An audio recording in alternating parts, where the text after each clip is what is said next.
of information. 1997. Today it costs about 3 cents. So the collapse in the cost of storing information, the rise in the power of processing information is pretty phenomenal. The first app arrived in 2008, less than a decade ago. WhatsApp, which many of you will be using, only arrived in 2009. Now, today, every day, about 59 billion messages are sent through WhatsApp every day. Images, videos, messages. So news about celebrity gossip or about air pollution travels really fast, rapidly, all over the world. It's these kinds of technological changes which are happening so fast, which offer an enormous amount of potential for organizations like UN Environment, your organizations, your ministries, your international organizations, your civil society organizations, to harness and really address some of the pressing environmental challenges that we have. That's really the theme of the discussion over the next 50 minutes or so. We have a number of speakers who've been asked to say a few words. They'll keep it very short because the purpose is to kind of create a bit of a dialogue. You'll see in front of you a little button on your screen, and if you want to speak, you press the button and it says speak, and people up here will notice that, and they will put you in an order of being able to speak. It's a pretty free conversation. That's the purpose of these dialogues, so don't turn up with a big scripted set of things to say, but throw in some ideas or thoughts. We have some folk who've been working with environmental ministries. We have ministers. We have folk from the technology sector and otherwise. So it should be a pretty interesting discussion. But the purpose of the dialogue here this morning is really to get a little bit more understanding about the potential of this science and technology revolution that is occurring and how we might best harness it for environmental impact. Okay, so let's begin the conversation. And I'd like to start, if I can, with asking Mr. Enrique Lendo Fuentes, who's the head of international affairs at the Ministry of Environment and Natural Resources in Mexico. The ministry over in Mexico have been using technological innovations to record air pollution and roll out programs to tackle it. Mr. Fuentes, perhaps you can tell us more. Thank you very much for the invitation to this dialogue.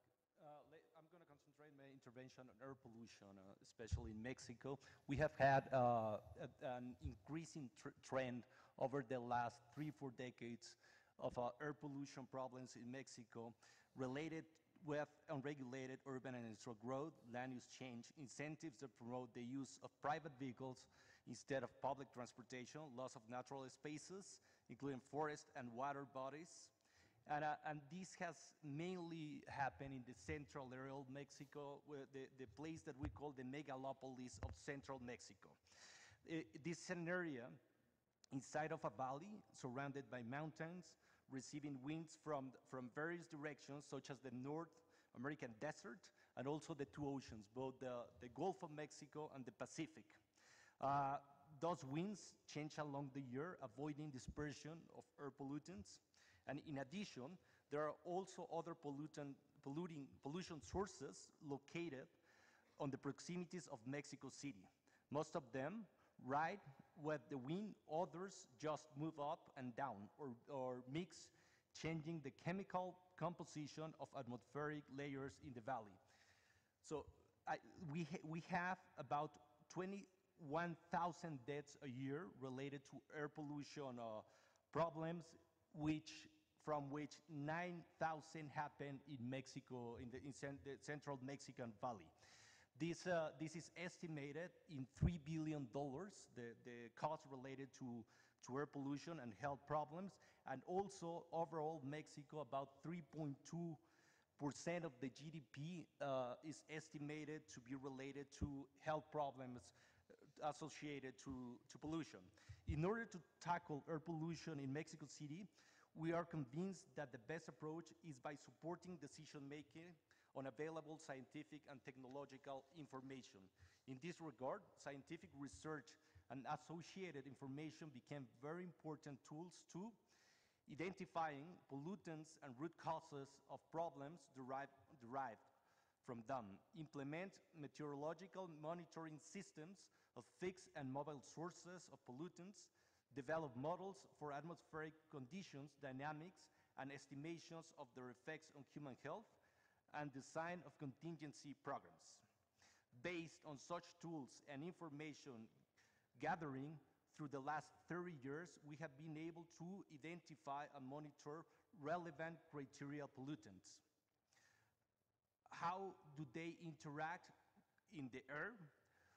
When they reach critical levels to human health, and measures to take, the relevant measures to address them during contingency time lapse. During the last 3 decades, we have been able to successfully improve air quality in Mexico City and the neighbor urban areas that conform the megalopolis. Certainly, experiences showed us that in order to tackle air pollution in Mexico City, the best approach is by supporting decision-making on available scientific and technological information. Thank you very much. Thank you very much, sir. So if I can follow up there, it wasn't just so much that you collected information, but you used information technology, digitization of that information to process it more efficiently and to illustrate the policies that you're doing and track impacts and things like that. Very interesting, very interesting.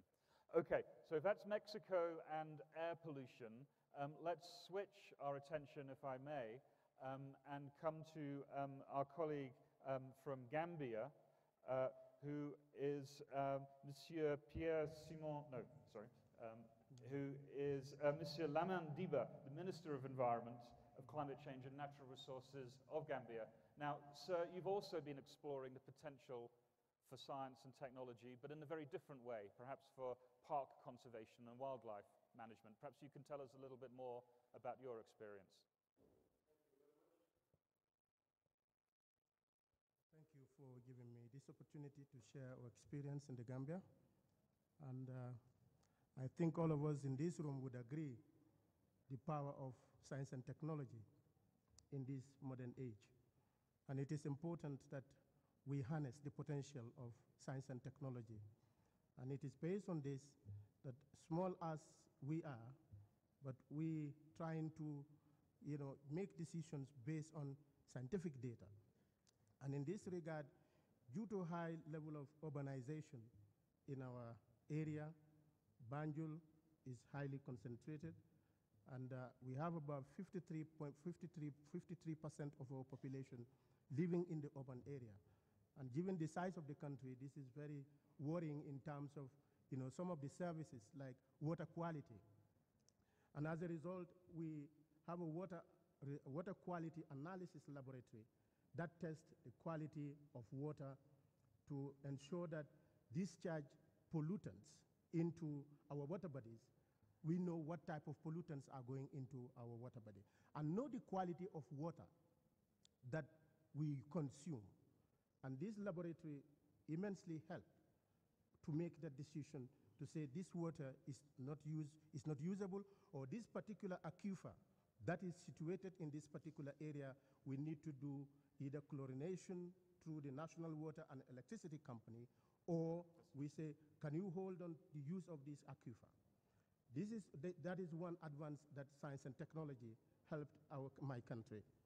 Another major advance is the monitoring of air quality. And as I said, this is not limited to only water consumed by humans, but also we have water bodies that anybody who is familiar with the Gambia, we have River Gambia throughout, and we have brackish water that is used by animals. So that test also enables us to say whether it's consumable by animals and wildlife, and that remedial actions are taken based on those tests. Now, another major advance, that, as I said, is air quality. As I said, urbanization and transportation, when you have a lot of people, commuters, you have transport, and that is emitting CO2, carbon monoxide, and other pollutants into the atmosphere.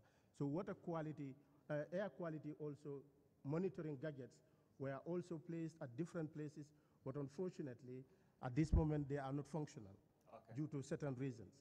And but this helped to determine the pollution level of the ambient air and the concentration of various pollutants so as to inform necessary corrective measures to safeguard the health of our population. The pesticide formulation laboratory also that was initiated at the National Environment Agency also helped to monitor the movement of pesticides in and out of the country. And this lab is currently under revitalization. We are trying to look at how to build the capacity of the laboratory to be able to do certain specialized tests. Just recently, we have a situation where a fish mill was discharging water into the sea, and we were able to, because of the EIA follow-up, they wanted to do level of pollution test. And there are specialized tests. We were able to conduct some tests, but the specialized one, we had to resort to our neighboring country, Senegal, to do this test. So there is that limitation. Okay. The monitoring of the environment security in Africa, also a project that provided surveillance on a number of issues, including incident of bushfire. Through these, forestry officers are informed in real time bushfires and areas likely to be affected to take immediate action. It also enables detection of foreign vessels in our waters, thereby preventing incidents of illegal or unreported and unregulated fishing and or dumping of toxic waste in our waters. That's perfect. That's brilliant, Minister, because you set out three things there: water, air pollution, and real-time fire monitoring. Yes. I think that's going to kind of trigger a few kind of thoughts in other people around the audience. So we will be turning to a couple of other ministerial delegates. I see our colleagues from Japan. I want to draw you into the conversation shortly. But on issues to do with the use of technology and data monitoring like air pollution, I know that we have some colleagues from the World Health Organization somewhere. Hello. Is it Dr. Maria Neira? Hi, Doctor. You're in charge of the social and environmental determinants of health at WHO, and you've produced some really powerful studies about the impact of air pollution and pollution generally on young children. Over 1.7 million children dying under the age of 5 each year.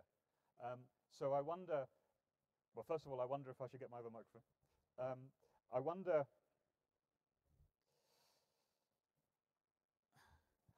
if, hello? Okay, you can hear me now? I wonder if you could tell us a little bit about how you're considering the use of these sorts of technologies to perhaps better monitor air pollution and to disseminate the information that you have about what you're finding to the comments that our minister from Gambia made. Thank you. Thank you very much for giving the floor and the voice to the health sector. Yes, you're right. According to our figures, 1.7 million dead children die every year because of exposure to air pollution. But if we take that to the global population, the figure goes to 6.5 million deaths caused by air pollution every year.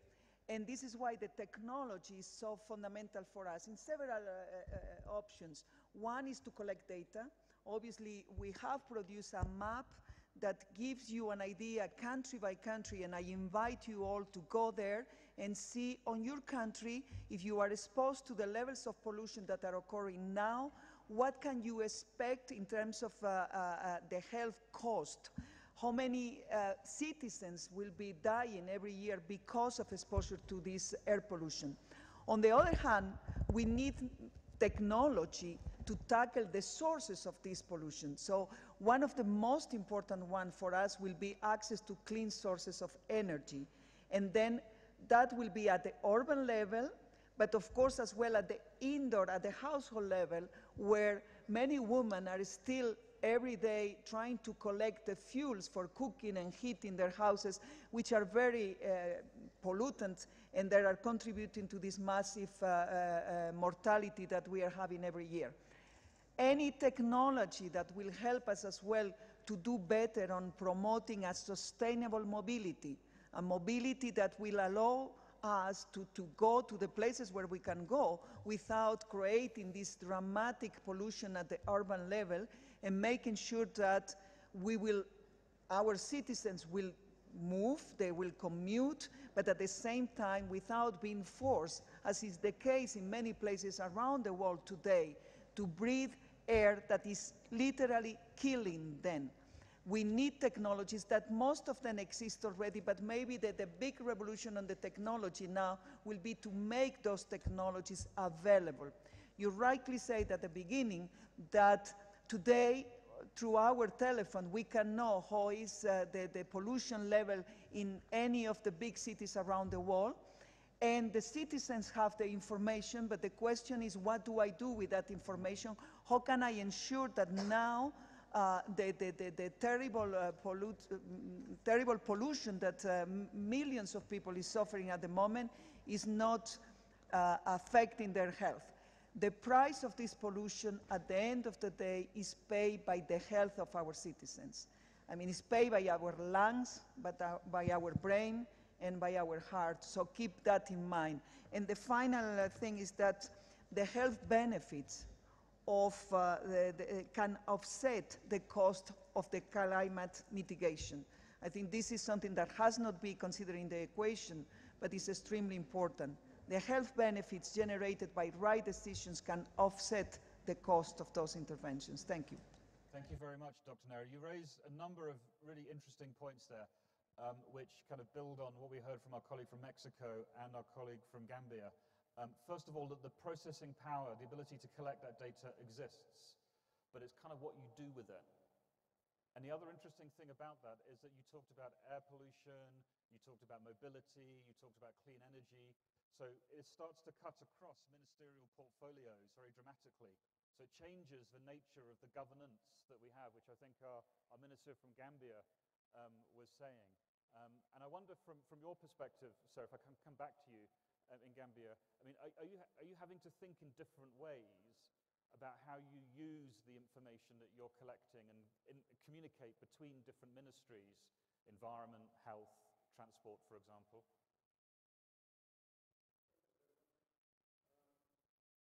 You are very right.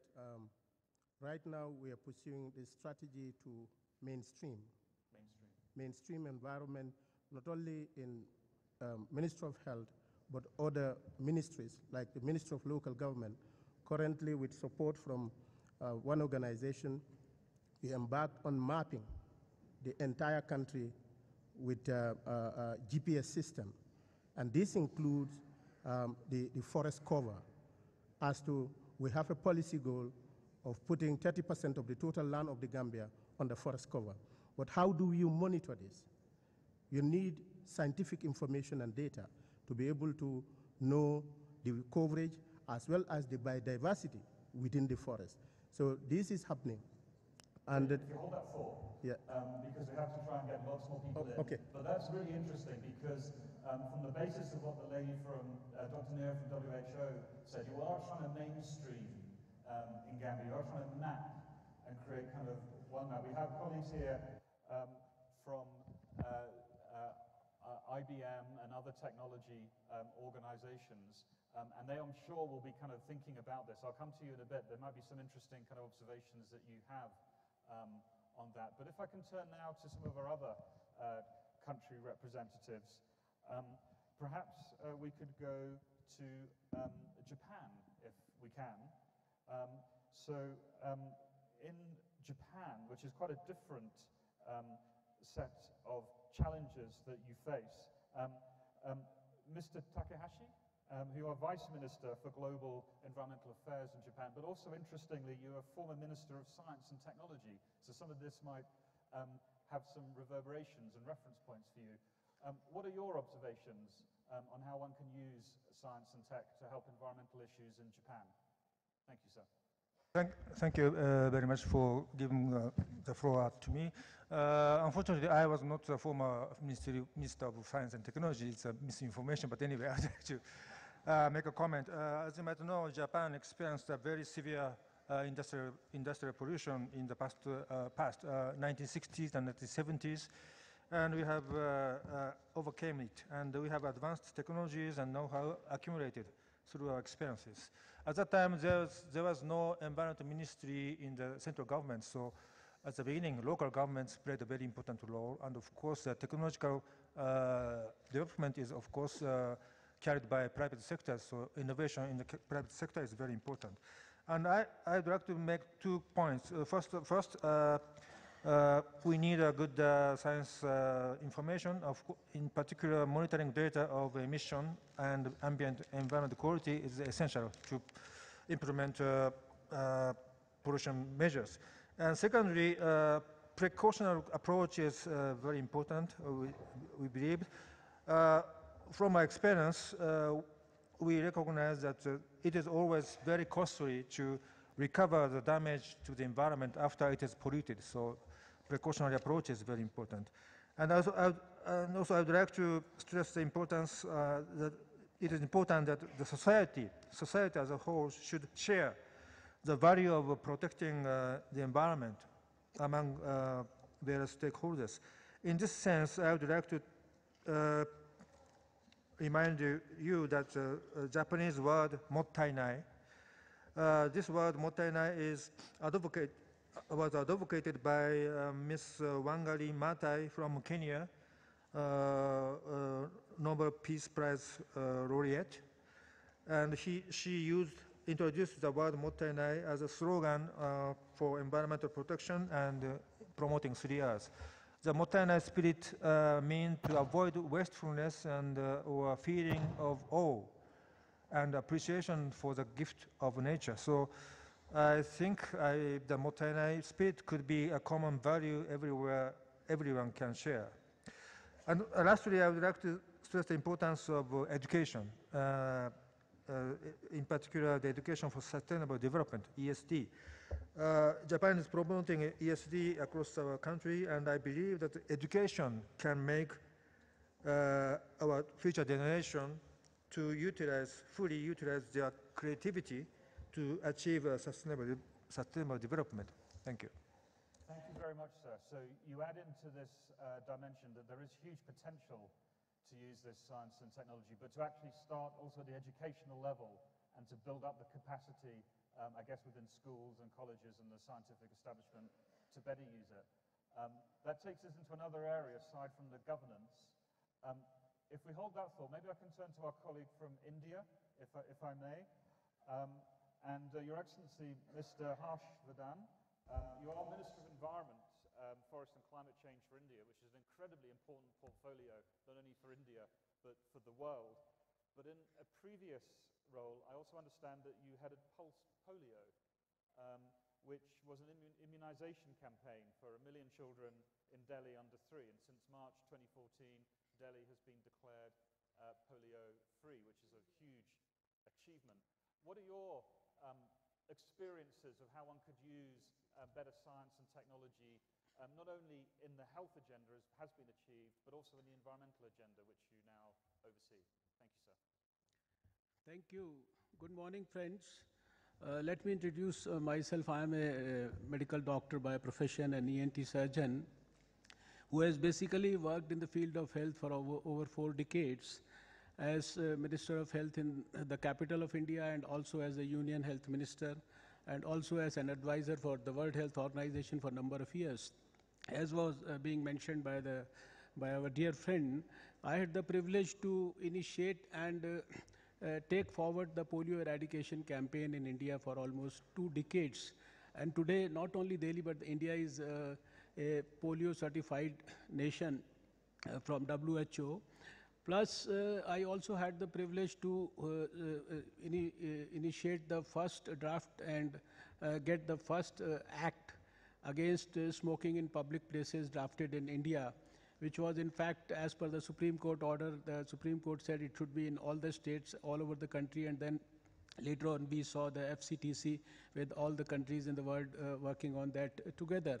But this is just to make a mention about health, because working in health I've always felt that health is unfortunately a department where all the other departments in the government, they in fact are instrumental in producing the adversities for health. The adverse effects for health are produced by others, while health is supposed to be treating the illnesses caused by the other department. So now, after having worked for 4 decades in the field of health, and now right now I have got the Department of Science and Technology and Environment with me. 3 years working in science, and now along with this in environment. I feel that science and technology, it has got probably the solutions to virtually everything that you can think of. It is only how we now apply the fruits of fundamental science, we translate it into the nice and proper action that we need. We now focus our attention towards exposure science when we talk of environment, and then of course we try to focus our attention on solution science. And I have a strong feeling that the ministries of environment all over the world, they should have very close coordination with the Ministry of Science and Technology as well as with the Ministry of Health.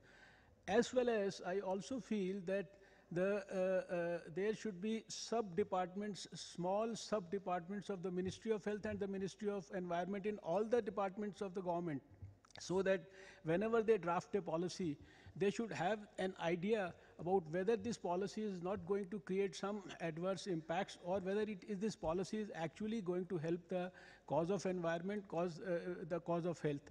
In health, we have seen that if you are able to create a social movement, and if you are able to use these young children, schools, young boys and everyone, college students and all the voluntary organizations in the society, then in a country as vast as India, you can actually get rid of a dreaded disease like polio, which was home to India, was home to 60% of the polio cases of the whole world. Now, similarly in environment, what we are trying to do is that we have developed a list of 500 good green deeds. And we are trying to develop, because it's not only handling pollution when you have pollution, but it is how you can prevent and actually conserve the issues related to pollution. So this one is developing a movement around good green deeds with the involvement of the whole society, plus, as I said, that science and technology. Suppose I give you examples. We have successful models where you can convert virtually every type of waste, whether it is a solid waste, whether it is a plastic waste, whether it is electronic waste, whether it is a bio waste, into wealth.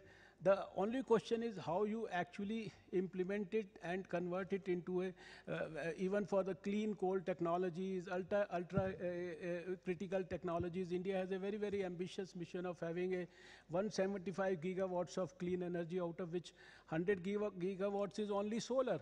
And we have developed so many things like a solar tree. We are now working on a solar train also. We have a solar jacket for the army men. We have solar ATMs on which we are working. So a movement around that. And then so much of science is being applied inside the oceans to develop alternate sources of energy by gas hydrates, to have desalination plants, to develop energy from the waves, etc., etc. So there is virtually a huge scope for air quality monitoring. We have programs like SAFAR, where there is a, you see, we give you the live data about what is the quality of air right now and what is supposed to be done. These are just, you see, small examples, but the list is big. And after having been in science and technology for 3 years, I would like every environment minister of the whole world to be very, very actively collaborating, because if we know the problems, the science has to now take a new direction where it becomes more and more people-centric. The scientists should not only be deciding about what they are doing in terms of research for producing a paper which will glorify their profile, but they should also be diagnosing what are the problems of the people, what are the problems of the country, what are the problems of the environment, and what are the problems of health. And then those problems for them, if science is applied in the best possible manner, for people-centric technologies to be innovated and invented, then I think the science can provide solution to everything. And this statement that towards a pollution-free planet, this will not remain a dream. It can actually become a reality, but it will only become a reality with perfect and thorough and meticulous application of science and technology to our issues. Thank you. Thank you, sir. Two or three things you said there which were so important and actually resonate with some of the comments that were made earlier. The first was about almost, you were touching on kind of, we have to think about government and governance in a different way. Science and Technology Ministry, Environment Ministry, small groups across different ministries. It's like the mainstreaming thing that our colleague, the Minister of Gambia was saying. That might resonate with some else of you in the room. The other thing, which was very interesting, coming from a minister, was movements. The rise of a movement to use the technology perhaps to democratize information and to create a groundswell so that something must be done. That's a pretty interesting technique. I wonder if I can turn now to our colleagues in the Netherlands, if I can, because some of those comments might resonate. I know, sir, that you've worked very closely across different departments and different agencies. Mr. Roald Lemper, you're the DG for Environment and International Affairs in the Netherlands. Do some of those comments from our ministerial colleague from India resonate? And how would you reflect on how you're using science and tech in the Netherlands in a similar fashion? Thank you. Thank you very much indeed, and they do certainly resonate with I think what we are doing and many other countries are doing. And to give you an example of the way we try to do that is, for an example, that our Environmental Assessment Agency has a legally enshrined independent position so as to enable them to produce scientific knowledge and show policymakers the way without becoming political themselves. So that is one example of how we would do that. Actually, even before every general election, they take a look, they assess the political programs of all political parties to see and to assess their environmental impact. Another example I would like to share with you is our experience of using citizens themselves for collecting scientific data and scientific information. Citizen networks for ecological monitoring, for an example, but also air quality monitoring is being done by citizens as well, and that, of course, together with the official data gathering, I think is very useful and helpful for us. Another example which goes across borders, which we're here for, I would think altogether, is the example of a global center of excellence for climate adaptation, which we have jointly set up with UN Environment, and is very much focused on sharing knowledge and best practices on climate adaptation with others, with other countries, with other parties. So that is another, building upon what was said before, I think another example I could share with you. And maybe I should stop here for the sake of time, but building upon this to ensure this pollution-free planet, but also a resilient planet, I think scientific data and evidence, both of government institutions as well as of citizen science, can add to our work. Thank you. Thank you very much. So we're going to turn now a little bit to some of those who are not from the governmental community. We've got a couple of business folk and other international organizations, the Convention for Biodiversity and also the IUCN. But we've heard from colleagues from Mexico, from Gambia, from Japan, from India, and from the Netherlands. And there's some common themes here which I'd be interested to get some reactions on. One is we are starting to use the potential of this science and technology, some in deeper areas than others. We're looking at kind of mapping, we're looking at real-time information flows. We're recognizing that we have to cut across ministerial silos, we have to create new kind of units. we have to recognize it's not just the information we collect, but how we might use it better for decision making, for transparency, to create movements. So these are some of the topics, I think, which are bubbling up and seem to indicate the need for partnerships, for collaborations, for different ways of thinking. But it's not entirely clear how to do that, because this has not been done for years and years. It feels like a relatively new agenda, but it can offer some pretty good results.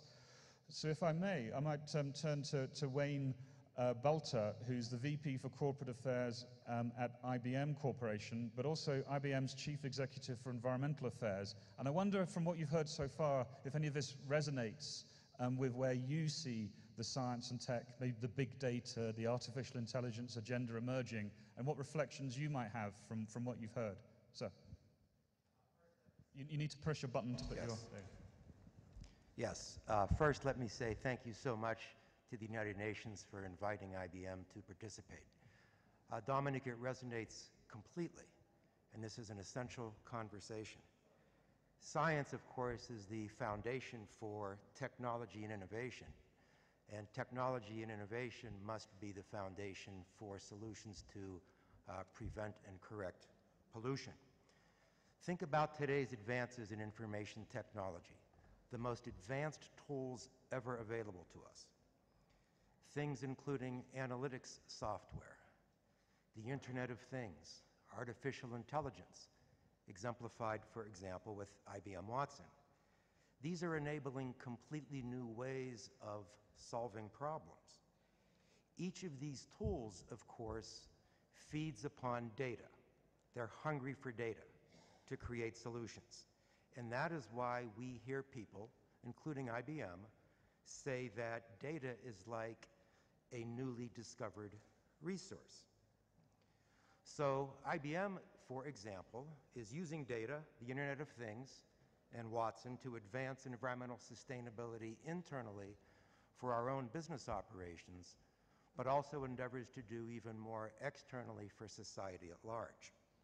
Quickly, one internal example would be an IBM building management system, which we've deployed across over a third of the space we occupy in buildings globally. This is a system that collects over 25,000 pieces of data every 15 minutes and compares it to the way a building is supposed to operate. Why does that matter? That matters because it allows us to avoid a substantial consumption of electricity, to avoid a meaningful amount of greenhouse gases, and for IBM to save a heck of a lot of money every year. Now that's great for IBM, but what's even more interesting is how these latest information technologies can be applied at an even larger scale to collective societal problems. So quickly, one example of that, with which we're honored to be involved, involves particulate air pollution in Beijing, China, specifically PM 2.5 and lesser. The problems for this have been well articulated by my colleague from the World Health Organization, and also just recently by the minister from Mexico. Clearly, air pollution in major urban areas is one of the foremost problems of the day. IBM's research lab in Beijing, China, working with the municipal government of Beijing, developed a solution we've named Green Horizons. And what it does is it gathers data about emissions, air pollutants, chemical concentrations, the weather, and traffic across a network of sensors that have been placed throughout the Beijing metropolitan area. And so it uses these data with an Internet of Things and artificial intelligence approach to deliver accurate forecasts on a 1 square kilometer basis of what PM 2.5 particulate air pollution will be like in Beijing for a minimum of 3 days and often for 10 days into the future. Now, why does that matter? That matters because that allows decision makers in the government to not only know what is going to happen, but also the sources of that pollution, and it allows them to make decisions to avoid it. And by the way, IBM is giving an expo of Green Horizons at the tent under the Solutions Expo here at this conference. But to sum up, Dominique, the most advanced technologies to deal with pollution, the technologies are available right now, today. I'm not sure the challenge is in developing the technology. Okay. And by the way, IBM employees, and I think people, particularly millennials, these are the problems that they want to work on. The most advanced information technologies often get first applied to business operations, and there's nothing wrong with that. But what will be really great is to see these greatest IT tools increasingly be applied toward the environment and pollution. Thank you. Thank you very much indeed. That was very interesting because not only were you giving us a sketch of the potential of the technologies, and you talked about intelligence to predict from information what could happen, not only what has happened, but also partnerships. And you mentioned the partnership with China. If I can turn, actually just sitting next to you, to the Director General of the IUCN, Inger Andersen. I mean, you have probably the most premier network of scientific research in your international organization from the environmental and conservation domain. Do you see this emerging use of science, technology for target development and for partnerships emerging? And if so, what would your observations and reflections be to some of the ministers and governments who are reflecting on that challenge?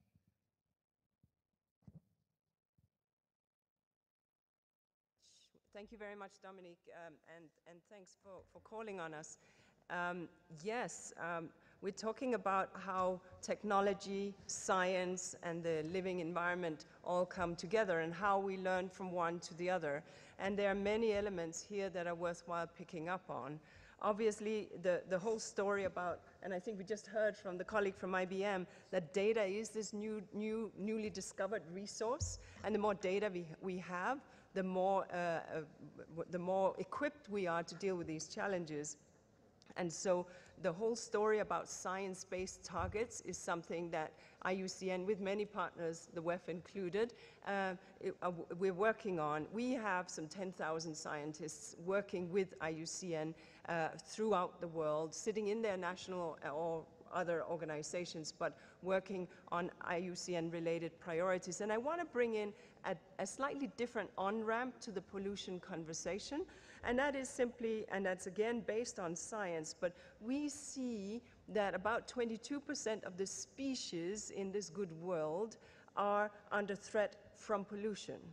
And when we say pollution, we're talking about biological pollution, invasive and introduced species, which should be considered as a pollutant. And that's a very important point to understand, because the species that are making up the very planetary systems upon which we all depend are under threat from these invasives. And unless we understand that, we're clearly not fully understanding the pollutant issue.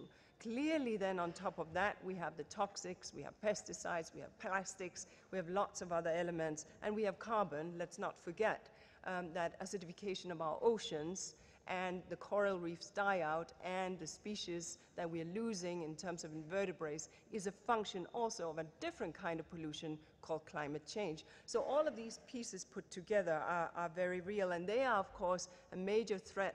We only need to think about small island states and how they are thinking about their own security. We need to think about food security and national economies and human health and well-being. So all of this sort of comes together and is an important point.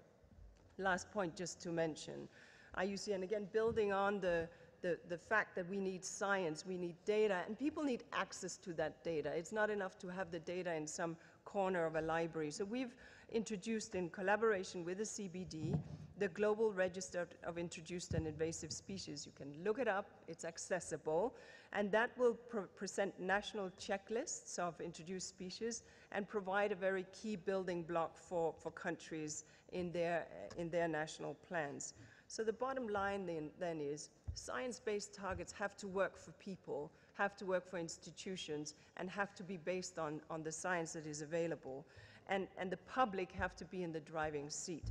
Without this, we're just mapping out stuff that is not actually useful. And of course, politicians need to take heed of that reality, be it the air pollution in the cities that we just heard so eloquently from Dr. Naira, has this detrimental impact, or be it the biological pollutants that also affect our living planet. Thank you. Thank you so much, and brilliant for bringing in another dimension to this agenda where the science and tech can be harnessed so successfully, and that is in the kind of conservation space, in the biodiversity, and in the challenge of climate change. It's not just about air pollution or water pollution. So the potential, I think our colleague from India said, the list is long, and there's so much potential there. We only have a few minutes left. It's like one of those things, once you get going, there's more and more you could talk about. I'm sure there's questions emerging in various of your minds, but we've got a few more interventions to try and get through in the next kind of 5 or 6 minutes. So do keep them relatively short because you have your next dialogue coming up. But in terms of the biodiversity agenda, we have since March a new executive secretary, Christiana Paschke-Palmer, and I wonder if some of these discussions around the potential of partnerships with industry about leveraging science and technology resonate with you as you see to kind of develop the next part of the journey for the CBD. Please. Thank you, Dominic, very much, and well, good day to everybody. Indeed, I think, well, pollution has a very negative impact on biodiversity, and we have seen this growing over the coming years. I think, evidently, as we look at the drivers of biodiversity loss, and unfortunately the agriculture sector, it's one important in that regard. The nutrient load that it's, you know, the runoff from that in the rivers, in the ecosystems, in the terrestrial, has a very critical impact on biodiversity and on the functioning of ecosystems. In the Biodiversity Convention, as some of you may know, we have a strategic plan, a global strategy for biodiversity conservation that runs from 2010 to 2020, and a number of targets, the so-called Aichi targets, 20 targets. One of them is dedicated to pollution and its impact on biodiversity loss. Now, the convention has a universal, almost universal UN membership. We have 196 countries that are party of the CBD. CBD is a Rio Convention, so it's a Sustainable Development Convention, sister with climate change and desertification. And countries at the national level, they adopt their own national targets to, you know, to respond to the global framework. And I'm quite sad to say that 2 years before the running out of time for the strategy, we are probably not going to meet some of these targets. So in a way, I would like to use the opportunity here to encourage the ministers, the government, but also all the other stakeholders to try to accelerate their efforts to implement the current strategic plan. So in that sense, we have, of course, the formal process, the CBD as an intergovernmental process. But on the other hand, as we move into a new era post-2020, I think we need to work a lot closer to the business community. Because unless we address some of these issues at the root and at the source of the problem, we are not going to be able to, I think, save our planet and save us. So there is a lot to be done in the supply chains, in the sustainable consumption and production, in changing behaviors. And I'm actually quite hopeful and optimistic as we move along and build stronger partnerships with the business community to address that. Thank you so much. So there we are. There's not only kind of what we're learning in some of our ministries around the world and what potential exists in some industries, and also from our scientific networks. In the conventions, as they're looking over the next several years to enhance and progress on various targets, there will be a deepening of public-private civil society cooperation, and there will be an enhanced leveraging of these new technologies. So quite a vibrant agenda ahead. We're coming to the close now, but João Rando, you're the director and president of IMPEV in Brazil. And many people will probably know about this. It's a pretty interesting kind of government agency which looks to kind of deal with some of the pollution aspects of pesticides and container removal. I'd be interested in your observations, not necessarily about your organization, but what you've heard as people are trying to work more closely in collaboration between different agencies, public and private, and using science and technology. So from the perspective of Brazil and from the area that you see, there's probably some framing and closing remarks almost that you can leave us with, which would be very, very helpful indeed. You need to switch your little button on. So thank you very much. Well, I will share with you, we have been operating the reverse logistics system for pesticide in Brazil since 2002. And we have collected about 450,000 tons of containers since there. The system has contributed to the environment by avoiding the emission of 572 tons of CO2 equivalent. I think that some of the key factors that have helped us to go ahead. The first one, a law. There is a law in Brazil, and I think that it was intelligent law built with four hands, the policymakers, the private sector, distributor responsibility among the whole chain, which means growers, distributors, manufacturers, and government. Another factor that has helped us is the integration of the whole chain.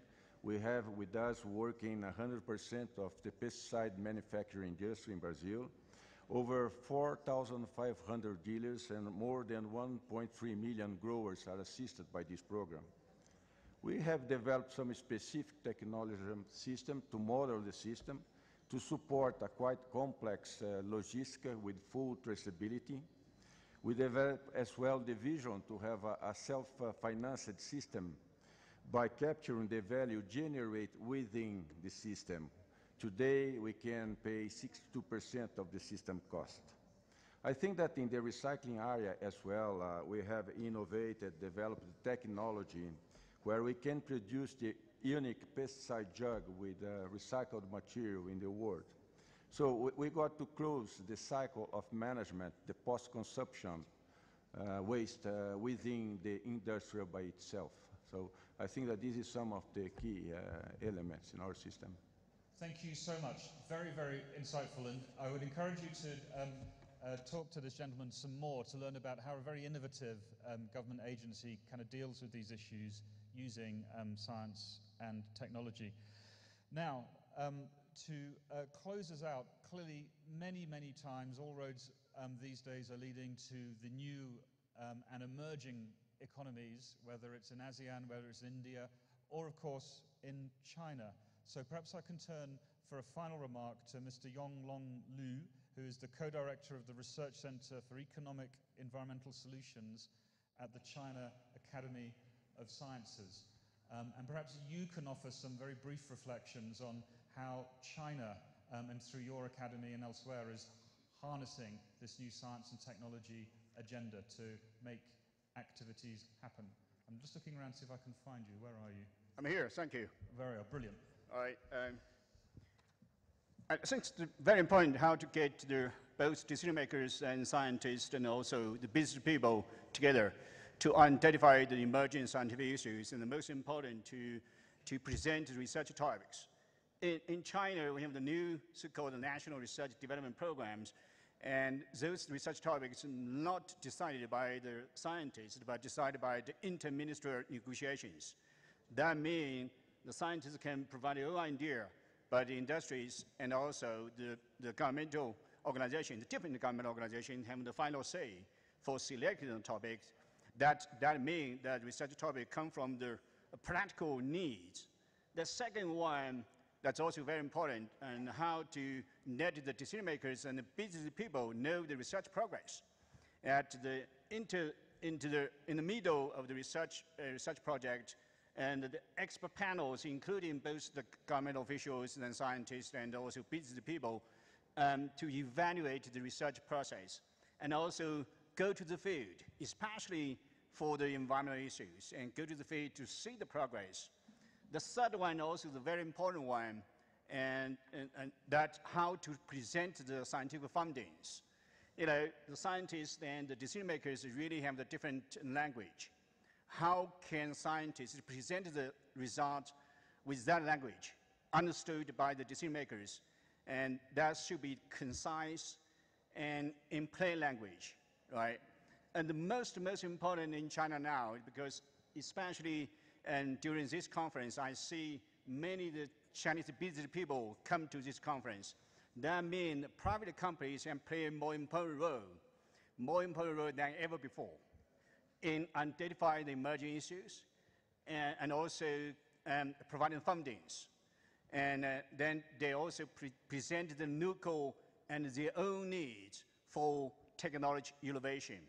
So that's also the major trend, that we can get the funding from the private business, and also we can provide system solutions.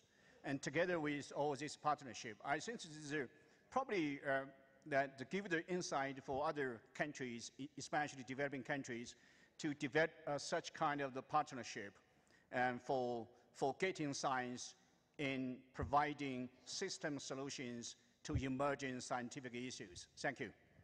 Thank you so much. So the importance and the need to kind of bring science into the mainstream, crisp, clear communication, partnerships for systems solutions, something that is happening over in China and elsewhere. I think we've only just scratched the surface, really, of this conversation. There's an awful lot in here. I'd like to thank all the government interventions. If there are a couple of takeaways that spring to my mind, it is that this is an agenda that will probably accelerate. There will be more harnessing of science and technology. There will be more mapping. There will be more real-time data. There will be more young people with smartphones who can access through WhatsApp or other identities things that are going on. There will be more movements.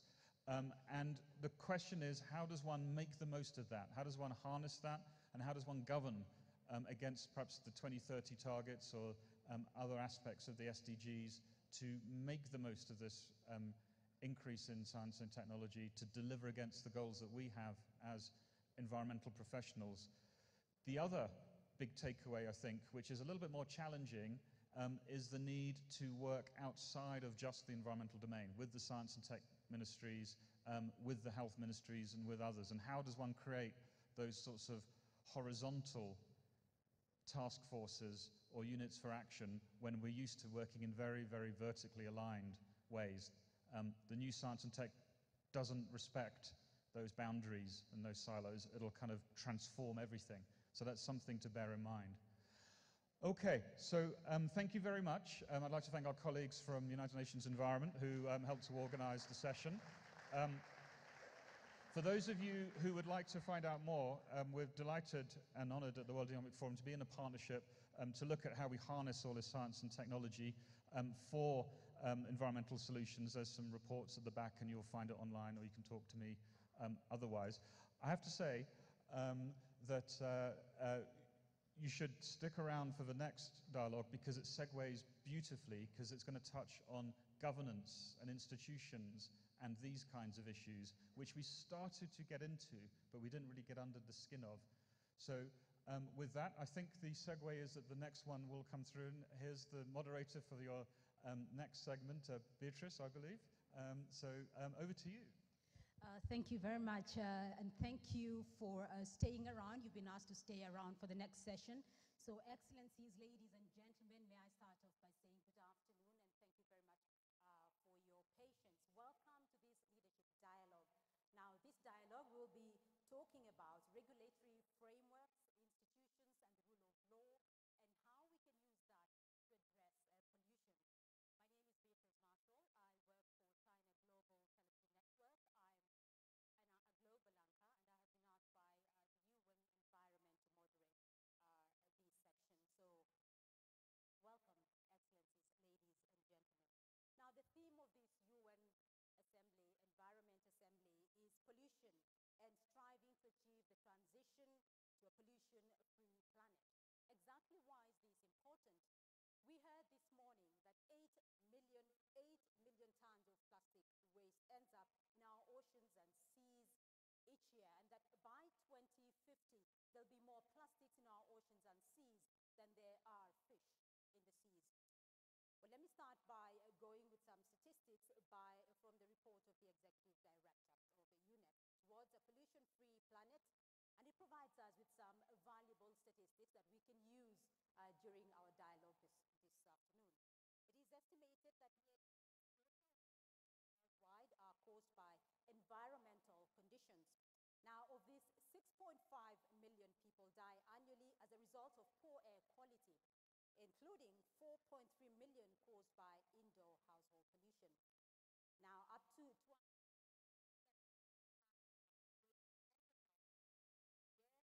affecting the lives of the 3.5 billion people who depend on these waters as a source of their livelihoods. An estimated 16.7 million people, with 65% of this being from the African continent, are exposed to the deadly effects of mercury from the artisanal mining sites in Uganda, for instance, and small-scale gold mining. These statistics, Excellencies, ladies and gentlemen, are simply the tip of the iceberg.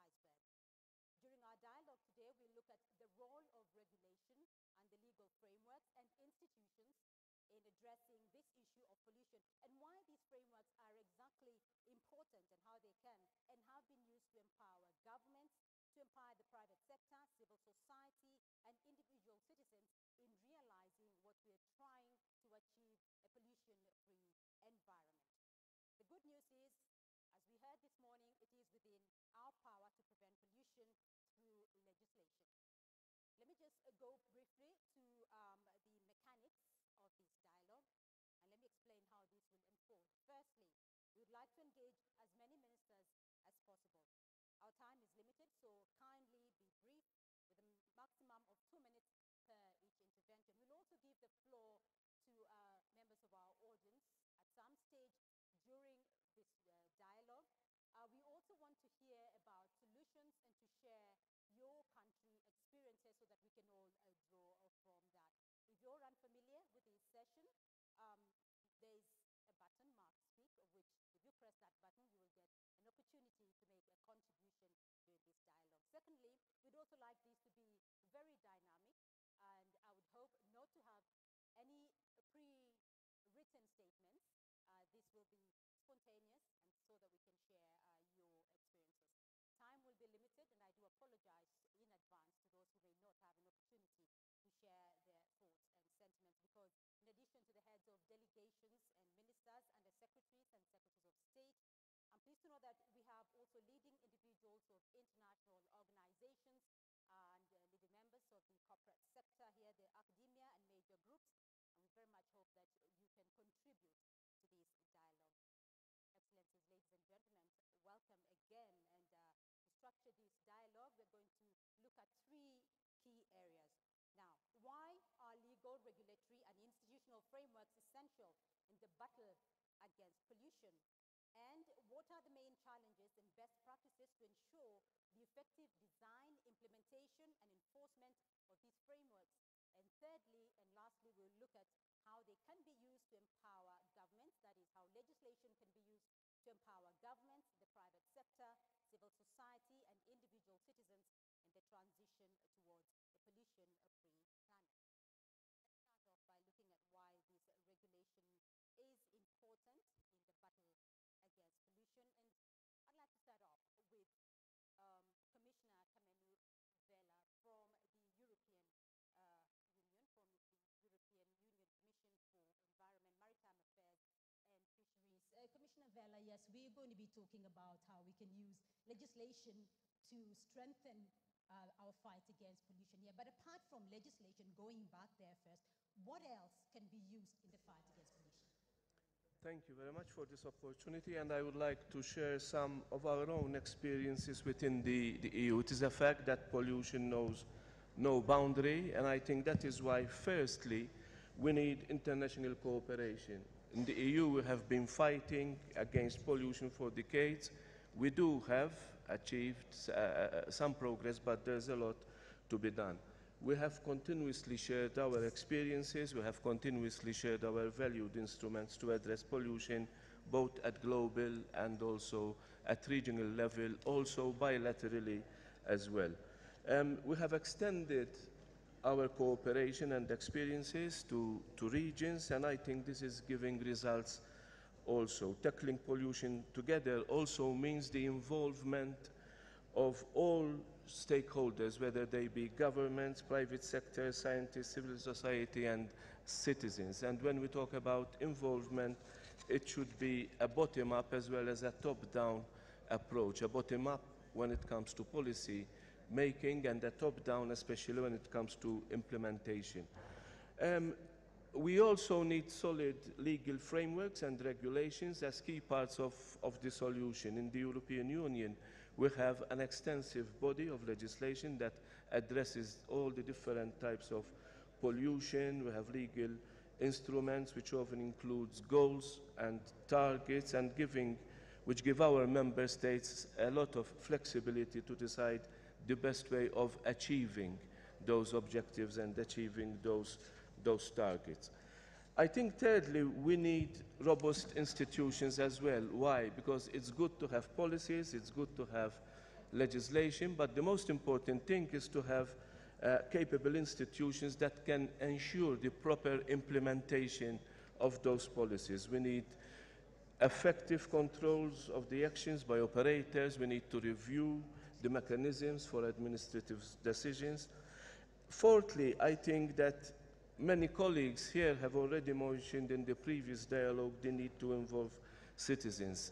Not just to involve citizens, but I think that citizens do have the right to clean environment, and they should have also the mechanisms to effectively defend those rights. Legal frameworks empower civil society, and civil society should have the right to address if those rights are being trespassed on.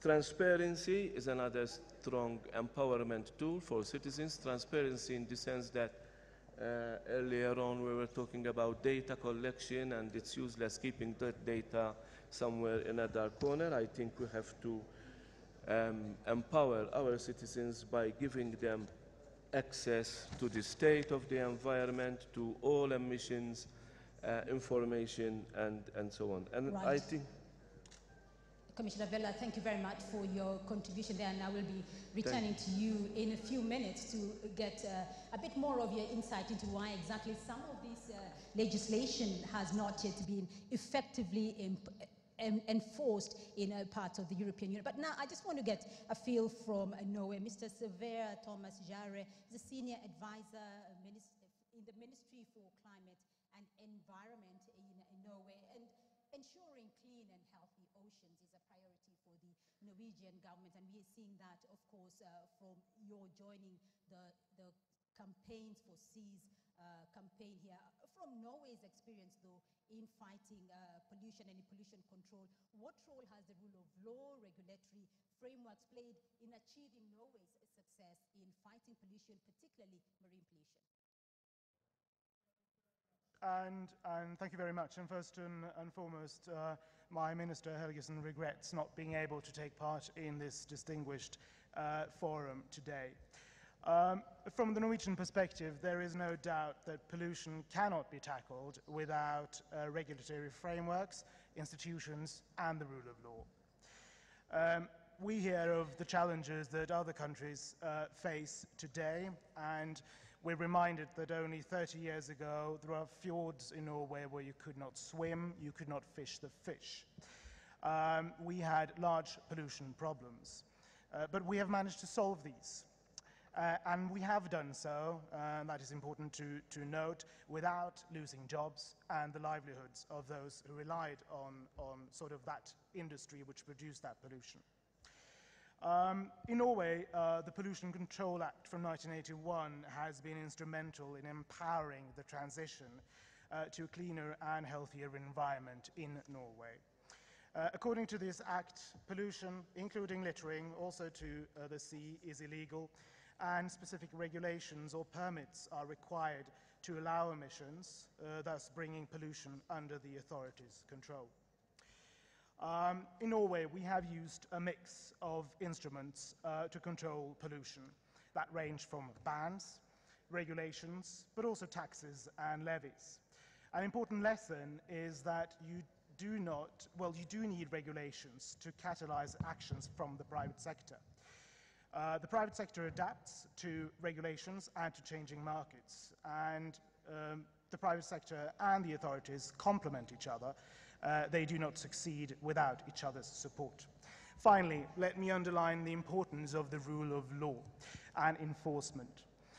Pollution crime is a serious offense in Norway with clear and direct human impact due to the hazardous nature of the substances in question. Illegal disposal of waste or hazardous substances into the environment may have far-reaching consequences affecting livelihoods and threaten sustainability. And we have, of lately, seen long jail sentences for serial environmental crimes. Thank you. Right, Mr. Svea, of course, I'd love to come back to you in a moment to get your very brief views about the National Seas campaign and what exactly is the regulation that will go into making that a reality. Very briefly.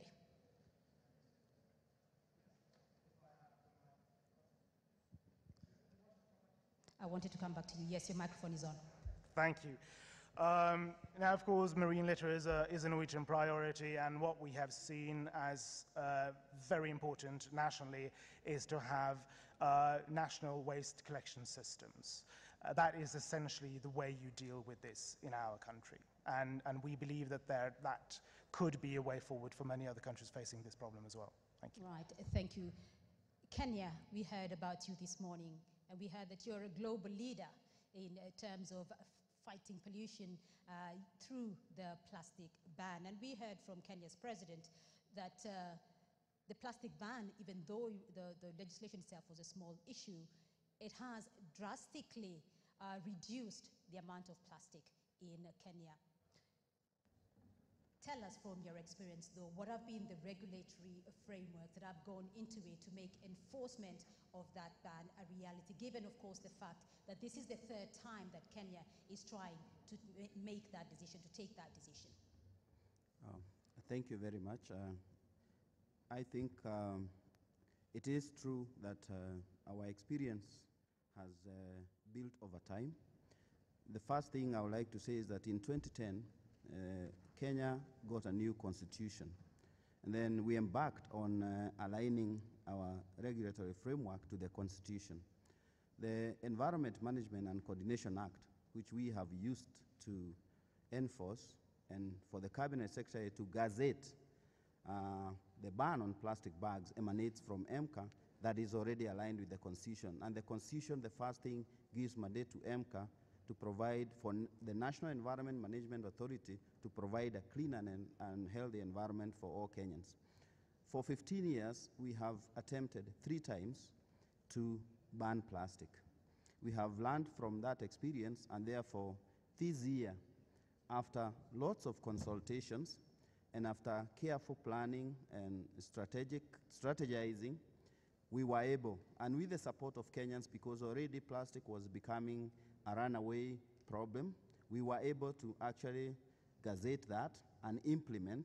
3 months into the implementation of the gazette notice, we have seen very high compliance levels. We still have some challenges. We continue to build capacity. We continue to create awareness on the issue. But by and large, Kenyans have supported us, the common public. We have a few issues to deal with the manufacturers, of course, but I think it has been taken very well, and we are already realizing a clean and healthy environment in some of the areas, particularly because some of the county governments under which this waste management law is under have already started the mop-up, and we are monitoring to see how successful this is going to be. Well, Professor Wakungu, you talk about you're still monitoring to see how successful this is. And of course, you've mentioned a few challenges. Your main challenge, you say, is in the manufacturing sector there. So how exactly are you dealing with this? How are you going around all that to make this a success? We have a working group between the government and the manufacturers and other stakeholders. And of course, the first thing that we have done is give time, and in the implementation of the ban, we are giving quite a few exemptions to the ban and also giving time for compliance, and therefore that is being taken very positively, and also allowing them to bring to us implementation plans for that action and actually jointly walking the path together, but at the same time working very hard to ensure that they can come on board and actually invest in alternatives. Because at first they were in denial, so we had a bit of difficulty getting alternatives to fill the market. It was being filled by the informal sector, but by and large, other sectors now of the economy, like the growing of cotton, the growing of sisal, and other alternatives have come up. And all the products that are mostly replacing the plastics, the alternatives, are made from natural products. Therefore, we think we have spread the jobs to more Kenyans, and therefore the issue of job losses has been a problem, seems to be getting solved with time. Right, that is one solution to that problem for Kenya. But of course, we want to hear global efforts to fight pollution. It is not only at the national level, but there are also some global efforts to fight this. And Dr. Laurent Fabius, President of the Constitutional Council, Republic of France, and the UN Environment Patron on Environmental Governance. We heard this morning from the Executive Director, UNEP, and he talked about the needs for global instruments that are needed to build a global alliance to fight pollution. One of that, if I may point that out, is the Global Pact. But first of all, if I may go back briefly and look at the population numbers that we are currently dealing with, 7.6 billion to 8.6 billion by 2030, and that could rise to 9.8 billion in 2050. Clearly, there is going to be a huge stress on the environment. What are the international efforts, though, that are in place to tackle pollution, and how important is a strong environmental governance in efforts towards achieving a pollution-free environment? Before being the president of the French Constitutional Court, I was the president of the COP21 and of the Paris Agreement, and it is why I'm here. 2 minutes and 2 ideas. The first idea is that law is a powerful lever for a pollution-free planet. It seems obvious, but it has to be said. Pollution is a cross-cutting matter. It concerns all legal fields, from urban planning to tax law. Then it must be addressed at all levels. And in the fight against pollution, we have several important tools. We have science, we have engineering, we have economy, we have innovation, we have local initiatives, but law is one of these tools, and it is one of the most important. And I would add that legal norms are essential to define the society we want to live in. If we want nice speeches to become a reality, we need strong political decisions. But if we want political decisions to be effective, we need legal tools. Therefore, that's the first idea. Law is a very powerful lever. The second idea relates to the Global Pact for the Environment Initiative, and I'm happy to present it to UNEA.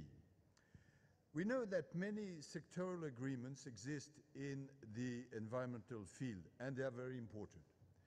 But we all know that we are in great need of an international comprehensive treaty on environmental protection.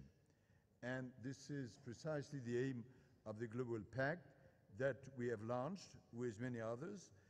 And a first draft has been elaborated, but it's only a draft, and it has been elaborated by international network of leading legal experts that I was honored to chair.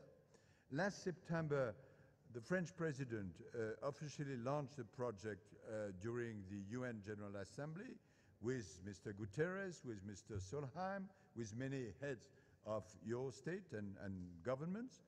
And now we are in a diplomatic and political work phase aimed at building a coalition of states to endorse and define the project itself. And in this process, I think that UN Environment in Nairobi will play a very decisive role.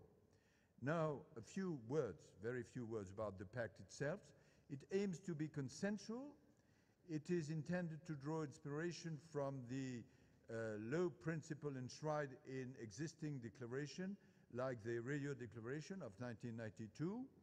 The principles are subject to a broad consensus, for instance, the right to a healthy environment, the right to information, public participation, but some of them are more new. For instance, the principle of non-regression, which means that each state, according to the pact, pledges that any changes in its environmental legislation will not lead to an overall important reduction of the level of existing environmental protection.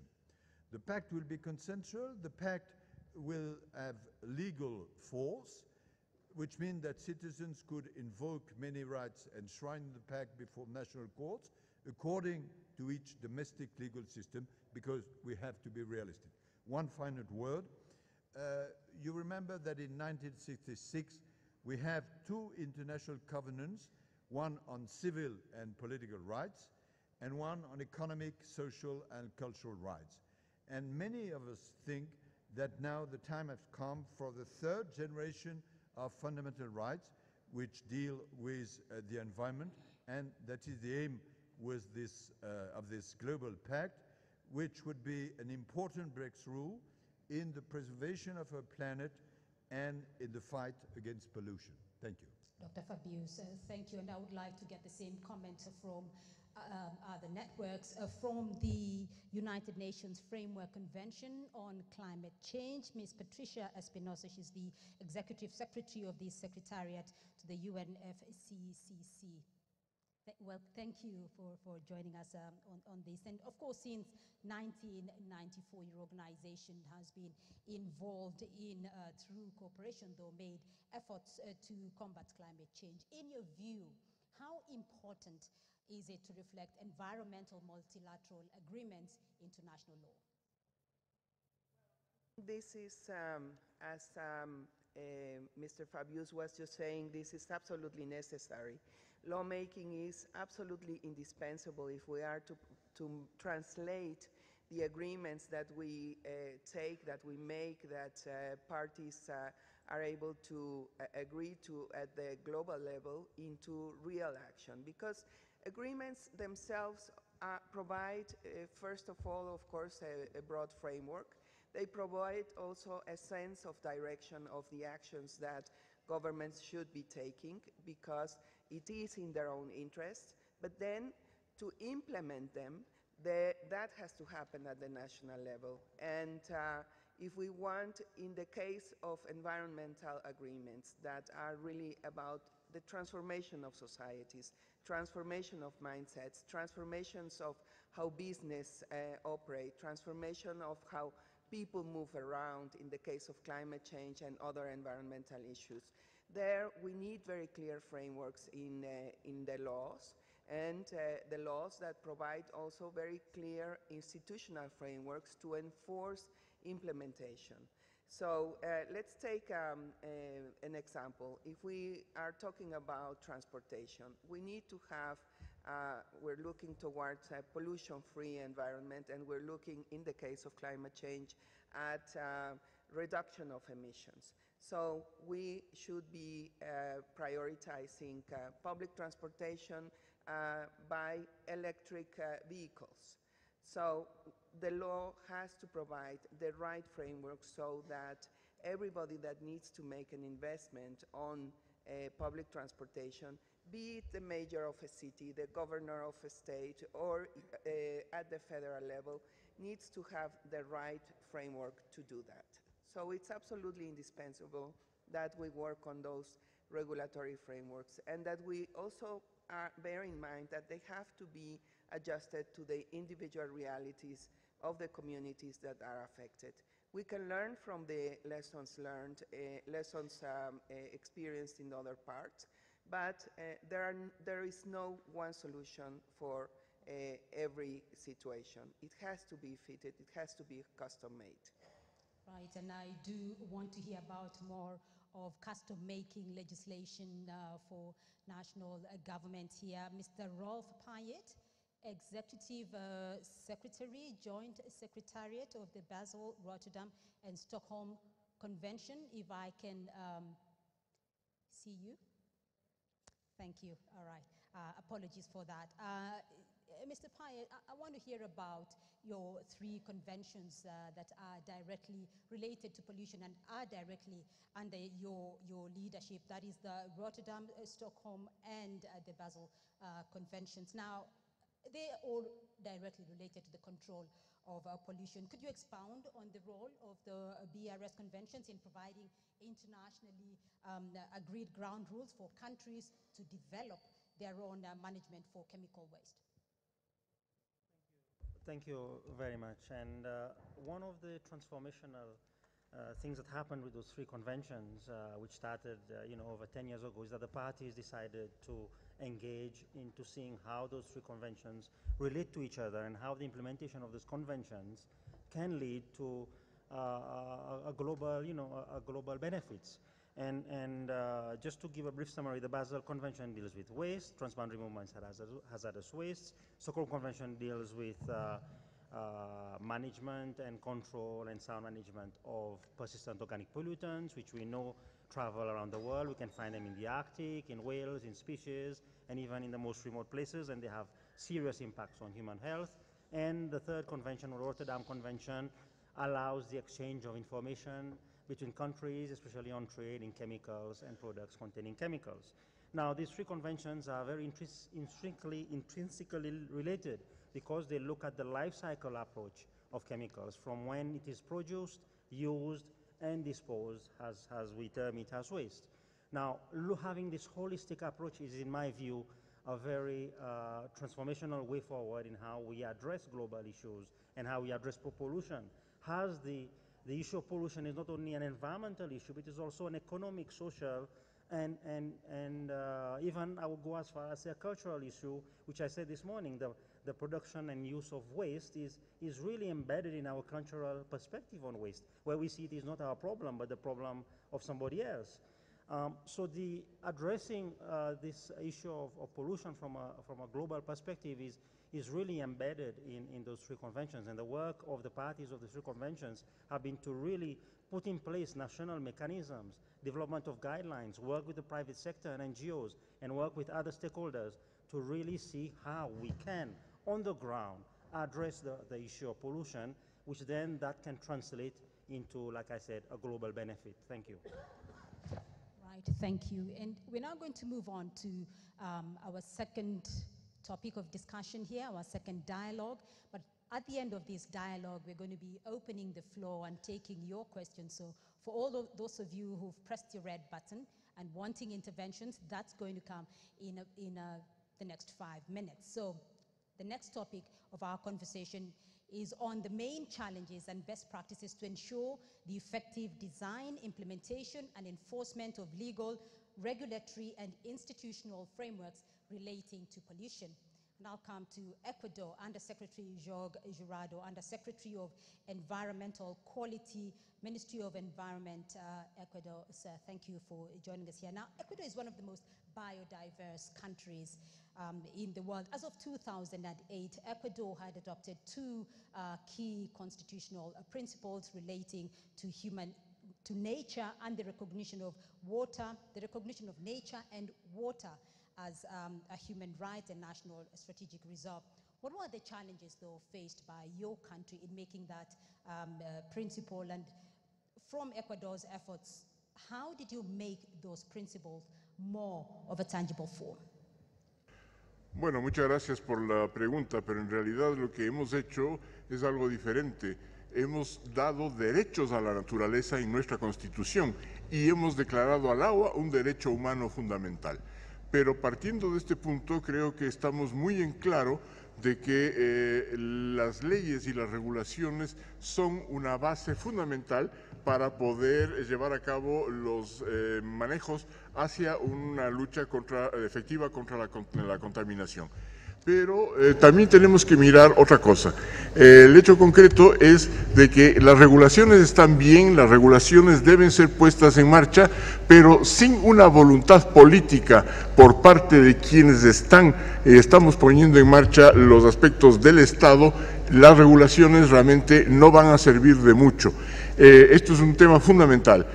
Las regulaciones sirven para el marco de la operación misma, pero la voluntad política de poner en marcha estas es lo fundamental. Podemos pasarnos todo el momento discutiendo sobre las diferentes formas, cooperación internacional y demás en términos regulatorios. Sin voluntad política esto fracasará siempre. Pero hay otro punto que debo poner en la palestra, y es el tema del financiamiento. Los países que estamos en vías de desarrollo realmente no tenemos la posibilidad de tener los fondos y tener a disposición los recursos económicos para un cambio fundamental en lo que respecta a la lucha contra la contaminación y otros problemas de degradación ambiental. Y en este caso yo quiero llamar la atención de que hay un elemento que se ha puesto en discusión, al menos académica y en algunos foros internacionales, como es el impuesto Daly-Correa. El impuesto Daly-Correa a las exportaciones petroleras, el Ecuador es un país petrolero y sin embargo de ello estamos dispuestos a pagar esto, podría recoger una cantidad enorme a nivel mundial de fondos que podrían necesariamente ser dispuestos para poner en marcha todos aquellos elementos de carácter económico financiero para poder financiar programas especialmente para los países en desarrollo. Y un ejemplo más, el hecho mismo de que las regulaciones no son suficientes. Yo quiero recordarle al colega de la Unión Europea que está aquí presente respecto de la lentitud y de la laxitud con la cual se han tomado y se han adoptado últimamente las regulaciones y la puesta en marcha de ellas para controlar ¿qué? El mayor fraude ambiental que se ha dado en la historia, que es el fraude respecto de las emisiones vehiculares que han sido soslayadas por la empresa privada. Entonces, aquí tenemos un ejemplo muy claro, que las leyes no son suficientes. Y hoy por hoy la Unión Europea no ha hecho lo suficiente, repito, no ha hecho lo suficiente para castigar y para poner en vereda a las empresas multinacionales que han hecho un fraude, la palabra es exacta, un fraude respecto de las emisiones vehiculares con las emisiones hacia la atmósfera. Thank you, Undersecretary. Thank you, but I just want to get a brief comment from you as well, because you mentioned the multilaterals and so forth. Do you believe, very briefly, that you can meet your economic development, even though you have a stricter control, stricter regulation on areas such as manufacturing, on your oil sector? Very briefly, sir. Sí, por supuesto. Tenemos que hacerlo, no queda otra alternativa. Una de las posibilidades realmente de lograr un desarrollo más avanzado es a través de medios que permitan tener una posibilidad mejor de manejo de todos los problemas de degradación, de la contaminación y del ambiente. Entonces, el paralelamente buscar formas de trabajo entre las regulaciones, entre la voluntad política, entre las negociaciones internacionales, entre las nuevas tecnologías, todo el conjunto va a posibilitar tener esto, pero tenemos que ser transparentes. Sin una transparencia, realmente esto no podrá ser. Y creo que realmente en muchos casos, en los países desarrollados, no hay la suficiente transparencia para que podamos realmente negociar con la claridad que al menos desde los países en desarrollo la necesitamos. Thank you, Undersecretary. Now, let me hear from the Executive Secretary of the Ozone Secretariat, Ms. Tina Pampili, there, because the Montreal Protocol has thrived on the interaction between science, policy, and diplomacy, and has had a measure of success over the last 3 decades there. So, what have been the best practices of the protocol which have proven successful in enabling the implementation and the enforcement of its legal framework? And can you cite some examples for us?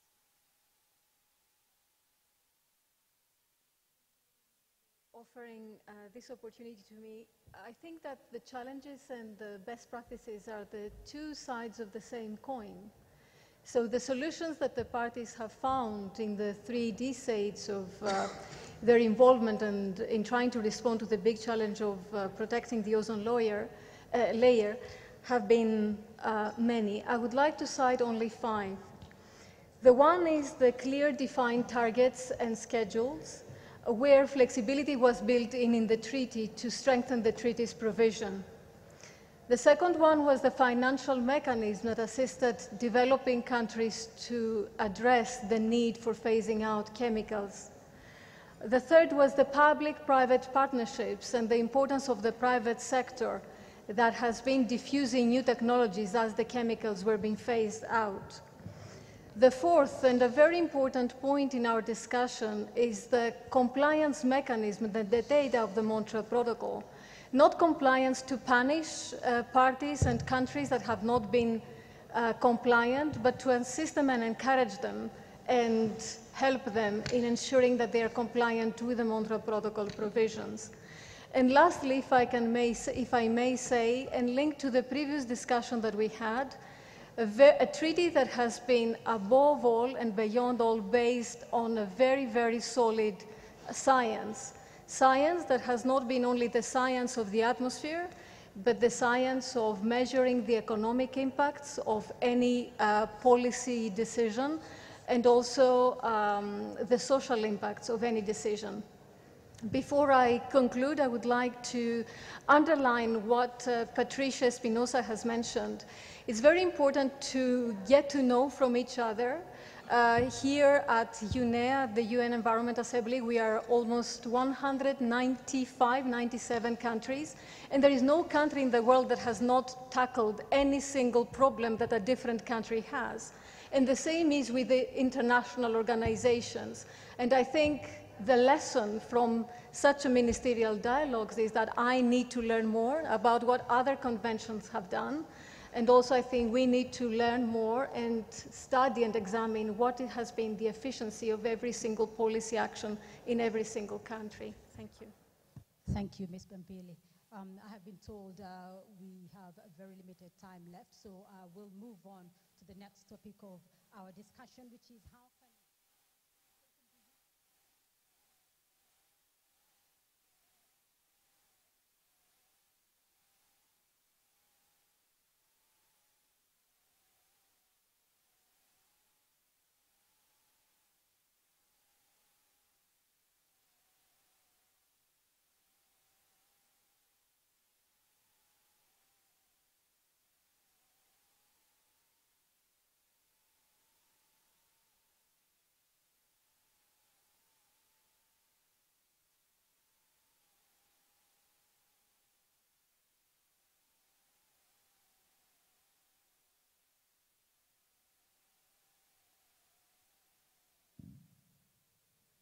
Could you press the button?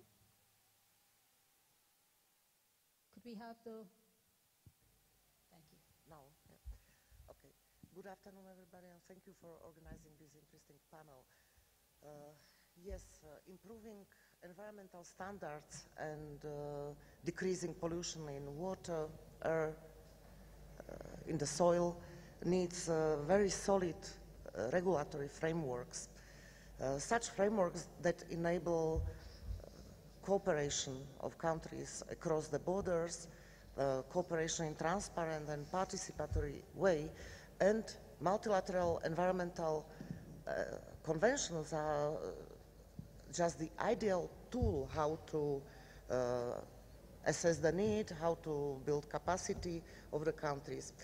As you correctly mentioned, at the UNEC we host 5 such multilateral environmental conventions that not only need to reach the SDGs, but also to decrease the pollution. First such convention is the Water Convention. This convention promotes adaptation to climate change in transboundary river basins. It contributes to SDG 6, clean water and sanitation, SDG 13, climate action, and also to the Paris Agreement. There is also protocol to this convention, Protocol on Water and Health, that promotes access to the safe drinking water. And last but not least, the work within this convention, work on the nexus, water, energy, food, and ecosystems promotes cross-sectoral cooperation. I would like to mention that this convention is open to all UN member states since 2016, so warmly welcome everybody. The second convention is the ESPO convention. We know it's about the strategic environmental assessment and environmental impact assessment. Why it is important? Because it helps to incorporate environmental and health concerns into another economic sectors, for instance, energy sector. Another convention is Convention on the Transboundary Effects of Industrial Accidents, and it's clear it's to prevent and to help to respond to industrial accidents.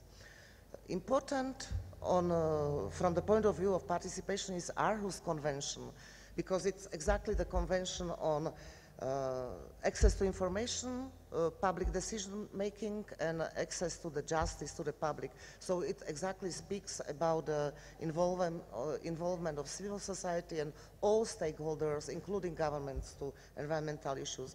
Finally, last but not least, is our convention on long-range transboundary air pollution.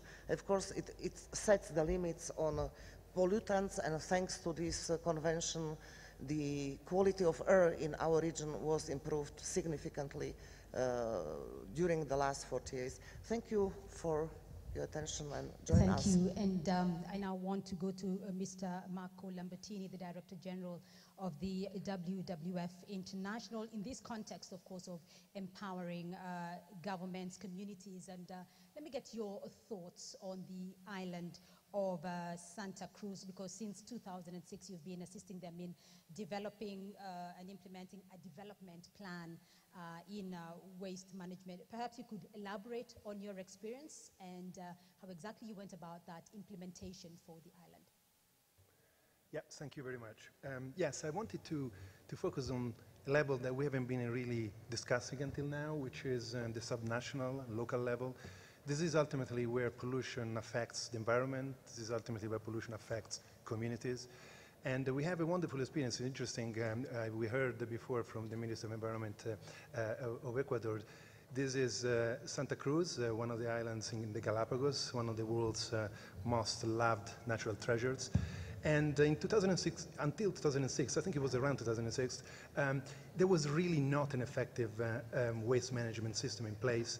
But then something happened. And what happened was, first of all, the communities started to be actually concerned about pollution, particularly plastic litter in the ocean. And that because the issue of plastic litter moved from being something ugly to watch to actually something dangerous for the communities. In fact, endangering the main economy of the region, of the island, the archipelago, tourism. And so it became a really relevant issue that triggered political will and triggered also a collaborative approach where the federal government, where private sectors, Toyota was involved, civil society, WWF was involved, started to help the local municipality to build the capacity, the technical capacity to really improve their waste management and waste collection. This is, by the way, the most important source of plastic leakage in the ocean today, not collecting efficiently. So that triggered an interesting process where actually the local government decided to issue an ordinance that started to, I think that happened also because the government suddenly felt confident to be able to implement a waste management system. And that triggered an ordinance, legislation at the local level, that was improved over the years, reaching the plastic ban, the plastic bag ban that was actually recently implemented, as plastic bags are the ones that escape more easily to waste collection. So I thought it was a fascinating story of a very strong commitment, growing at the local level, using local regulation, collective partnerships, and also building of a growing confidence on being able to do it and responding to the concerns of a local community. Making the point that pollution, as was said very eloquently this morning in a marine litter session, pollution is an environmental as much as an economic issue. And I think the Galapagos success is a beautiful story of implementation as well. Right, Mr. Lambertini, thank you. So we are going to be wrapping up in a few minutes. I'm afraid our very short time is proving extremely limited, but I do want to get a final wrap-up comment from Professor John Knox. He's the Special Rapporteur on Human Rights and the Environment, because we heard this morning that a clean and healthy environment is an essential element, is very essential to the future of humanity, past, present, and the future. So, Professor John Knox, now, yes, there is a growing recognition now between the links between human rights and the environment. How essential is legislation for the enforcement of environmental laws to ensure a pollution-free environment in the future and to ensure a healthy environment in general? Thank you very much. Excuse me. I think it's critical that legal frameworks recognize the relationship between human rights and the environment in two main ways. First, legal frameworks need to recognize that pollution interferes with human rights, including rights to life, health, food, and water. Therefore, preventing pollution is a legal obligation as well as a moral imperative. Many countries have recognized this in their national constitutions by adopting a right to a healthy environment, but all countries need to do more to put this into action. Second, the second aspect of this relationship is that human rights help to inform and strengthen the regulatory framework by making it fairer and more sustainable. In particular, legal frameworks need to respect and protect rights of information, participation, and remedy. There are many models for this, including the Bali Guidelines, the Aarhus Convention, and the most recent negotiation in the Latin American and Caribbean region on a new regional agreement. But it's also important that states respect and protect the rights of expression and assembly and association. In particular, states must provide safe spaces for those who are speaking out on environmental issues. And often, let's be frank, states are failing to do this. The rates of killings and harassment and violence directed against environmental defenders are unacceptably high in many countries around the world. States are taking steps, including at the international level, and I want to particularly note and commend France for its proposal for a global pact, which would go very far towards recognizing a global right to a healthy environment. But it's important, finally, to recognize that human rights obligations already exist. All states in the world already have human rights obligations in respect of the environment. In my work for the Human Rights Council, which will finish next March at the next Human Rights Council session, I am presenting a set of 15 framework principles that try to help clarify these obligations and assist states in their so critical work of protecting both the environment and the human rights that depend on it for, as you said, both ourselves and our children and grandchildren. Thank you very much. Professor Knox, thank you. And I'm afraid, ladies and gentlemen, we've come to the end of this session where we looked and discussed three key issues: why regulation and institutional frameworks are essential in the battle against pollution, why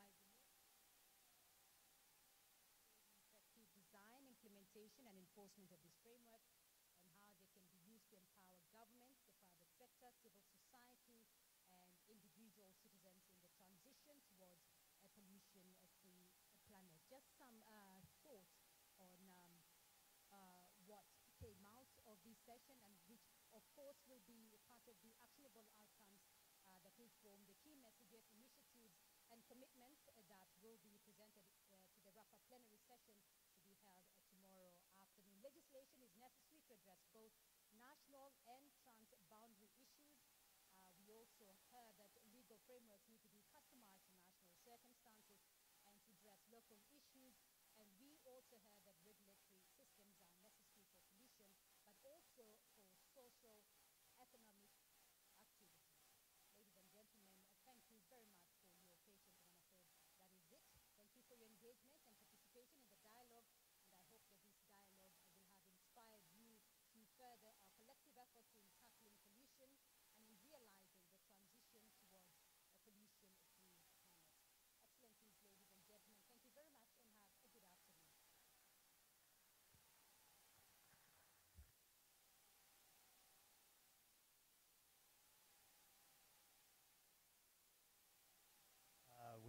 hosted by the European Union and with the ministers of Chile, South Africa, and China among the speakers. So those people who are interested in circular economy, which of course relates directly to beating pollution, please do consider staying in the room for the side event which starts very shortly. Thank you very much.